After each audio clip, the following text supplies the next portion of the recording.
সৰকাৰেৰ এই মালিকী সত্ত্বৰ আমি তীব্ৰ বিৰোধিতা কৰেছি। সৰকাৰ অসমৰ মাটিৰ মালিক নহয়, তেওঁলোক অসমৰ সম্পত্তিৰ মালিক নহয়, মাত্ৰ অসমৰ সংবিধান মতে ৰাজ্যখন 5 বছৰ চলোৱাৰ কাৰণে ৰাইজে তেওঁলোকক যিটো ভাৰ্ডিক দিছে সেই মতে ৰাজ্য চলাব।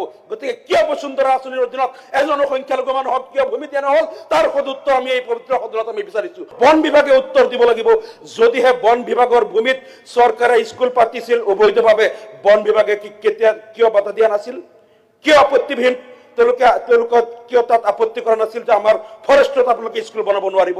চৰকাৰে তাত কোটি কোটি টকা খৰচ কৰি ল'ৰা ছোৱালীৰ কাৰণে স্কুল বনালে, বন বিভাগে তেতিয়া একো নকৰে। এতিয়া মানুহবিলাকক উচ্ছেদ কৰিলে, স্কুলবিলাক ভাঙি দিলে, হস্পিটেল ভাঙি দিলে, এইবিলাক চব দখল কৰিলে।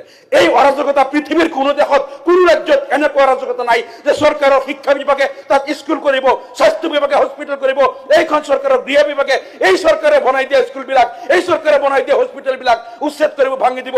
পৃথিৱীৰ কোনো দেশত কোনো ৰাজ্যত ভাৰতৰ এনেকুৱা অৰাজকতা নাই। এইখন অসমত এই অৰাজকতা কিয়? চৰকাৰী টকাৰ এই অপচয় কিয়? কিয় চৰকাৰে চৰকাৰী অনুষ্ঠান কিয় ভাঙিব? ইয়াৰ উত্তৰ কিন্তু লাগিব। এই সদুত্তৰ আমি সদনত বিচাৰিছো। মাননীয় সভাপতি মহোদয়, ভূমি ৰাইজক দিয়াৰ ক্ষেত্ৰত চৰকাৰে কিন্তু মালিকী সত্ত্বৰ নিচিনা কাম কৰি আছে, যেন এই চৰকাৰ অসমৰ মালিক, সমগ্ৰ অসমৰ ভূমি, সমগ্ৰ অসমৰ সম্পত্তি এই চৰকাৰৰ, তেওঁলোকে এনেকৈ কাম কৰি আছে।